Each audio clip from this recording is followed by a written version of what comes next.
जो इंसान गए हैं 4 या 5 लोगों की करंट लगने से मौत हुई है। और कितने लोग तो ऐसे हैं कि जिनको करंट लगता है और वो अपने घर वालों को करंट लगने के बाद वैसे के वैसे ही ले जाकर तदफीन कर देते हैं। टायर गिरा खंबे का, मैं एक बकरी मर गई और कभी वो बकरी की जगह पे कोई इंसान रहता था तो। ये 15 दिन के अंदर शायद चौथा केस है जो करंट लगने की वजह से मौत हुई है।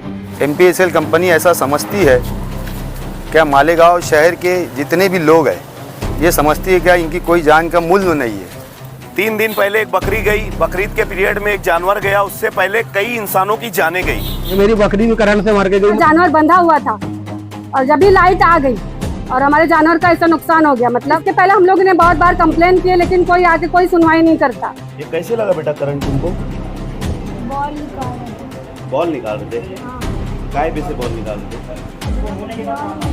ग्राउंड पे से। ऊपर से कुछ तेज चिल्लाने की आवाज़ आई, मैं ऊपर जैसे ही चले के देखा तो उसको करंट लग गया था वायर से। वायर करीब में उसको करंट लग गया और मैं जाके देखा तो वो वीवो या रेडमी मोबाइल की खरीदी पर शानदार गिफ्ट। मोबाइल अड्डा, आपकी अपनी दुकान। हमारा पता सुपरमार्केट के सामने, ओल्ड आगरा रोड, मालेगांव। देखते रहिए the prime news Abdul Rahman के साथ। 2019 से मालेगांव शहर पर ईस्ट इंडिया कंपनी की तरह डिक्टेटर राज करने वाली कलकत्ता बिजली कंपनी के मुतालिक ऐसा लगता है जैसे इंसानों और जानवरों को उसने जान से मारने की सुपारी ले रखी है। पिछले 22 दिनों में शहर के अलग अलग हिस्सों में करंट लगने से होने वाली अमवात के आंकड़े तो इसी तरफ इशारा कर रहे हैं। 22 दिन में 3 बड़ी और 1 मासूम बच्चे समेत 4 लोगों की मौत बिजली का करंट लगने से हुई, जबकि कुर्बानी के गरज से लाए गए 2 जानवर और 1 बकरी मिलाकर कुल 7 जाने गई हैं, जबकि 1 बच्चा बुरी तरीके से जख्मी हुआ है। नूरानी मस्जिद के पास 4 साला मासूम रूशान खलीकुज़्ज़मा बिजली के खंभे में करंट उतर आने की वजह से उसकी चपेट में आकर जान बहक हो गया, जिसके बाद लोगों का गुस्सा फूट पड़ा और लोगों ने रोड जाम करते हुए कलकत्ता बिजली कंपनी के खिलाफ एहतजाज कर दिया, जिसमें social worker Shafiq anti corruption के अलावा कई समाजी व सोशल वर्कर्स नजर आए। साथ ही साथ कई सियासी चेहरे भी देखने को मिले। पुलिस ने समझा बुझाकर आर्जी तौर पर उन लोगों को घर लौटा दिया। City police station additional SP की ऑफिस के पास बने शेड में एक बार फिर मुख्तलिफ सियासी और समाजी पार्टियों के जिम्मेदार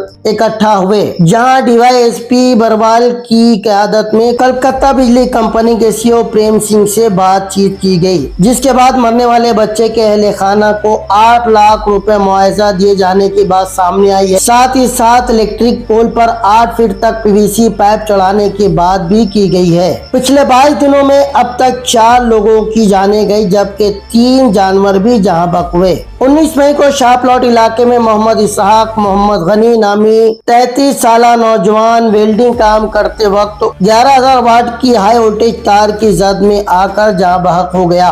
23 मई को रजापुरा में एक घर में मिस्त्री का काम करने वाला 17 साला बच्चा मोहम्मद अल्तमश शकील अहमद बिजली का करंट लगने से जहां बहक हुआ।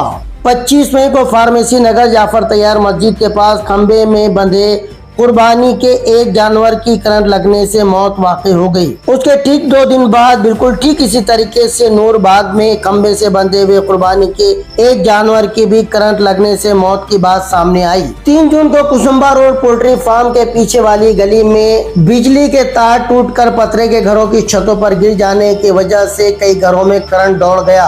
यहाँ भी तारों की चपेट में आकर 1 बकरी की मौत वाक़ई हो गई। 6 जून को खुद बिजली कंपनी में काम करने वाले सलामताबाद के गुड्डू वायरमैन की बिजली का झटका लगने से मौत वाक़ई हो गई। उसी दिन 6 जून को क्रिकेट खेल रहा 13 साला बच्चा दानियाल मोहम्मद माजिद क्रिकेट बॉल उठाने के लिए गया और बिजली का करंट लगने से वो भी हादसे का शिकार हुआ। खुशकिस्मती से कोई जानी हादसा नहीं हुआ।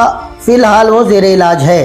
एक ही दिन में करंट लगने के 2 वाक़े को बमुश्किल 4 दिन ही गुजर पाया था कि नूरानी मस्जिद के पास 4 साला मासूम रोशान खलीकुज़्ज़मा की बिजली का करंट लगने से मौत वाक़ई हो गई। 2019 में बिजली सप्लाई का ठेका लेने वाली इस कंपनी ने कई वादे किए थे, जिनमें नए सब स्टेशन कायम करना, नई डीपीज लगाना, पुराने तारों को निकाल कर नए और मजबूत तार लगाना और बिजली मेंटेनेंस पर सालाना 25 से 30 करोड़ रुपए खर्च करना और बिजली सप्लाई के निजाम को चुस्त और दुरुस्त करना जैसे मन लुभावन वादे किए गए थे। मगर आज भी कंपनी अपनी पुरानी रविश इख्तियार किए हुए है।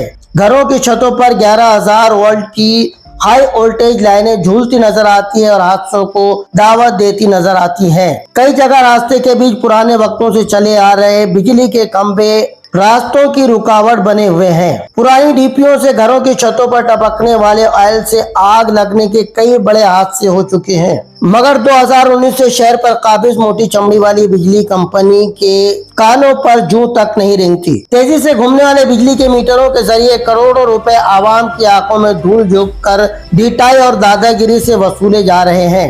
22 दिन में 4 इंसानों 3 जानवरों की जान लेने वाली कलकत्ता बिजली कंपनी पर गैर इरादतन हत्या का केस क्यों नहीं दर्ज किया जाता? क्यों हादसा हो जाने के बाद बजाय बिजली कंपनी की गर्दन नापने के हमेशा हादसे का शिकार लोगों पर ही मुख्तलिफ तरीके से दलालों के जरिए दबाव बनाया जाता है? क्यों हादसे की जगह से पुलिस पंचनामा से पहले ही सबूतों से छेड़छाड़ करते हुए उन सबूतों का वहां से हटा और मिटा दिया जाता है? ऐसे कई सवाल है जो आवाम की तरफ से दबी जबानों में पूछे जाते हैं, जिनका जवाब हम जैसों के पास भी नहीं है। द प्राइम न्यूज के लिए अब्दुल रहमान की रिपोर्ट।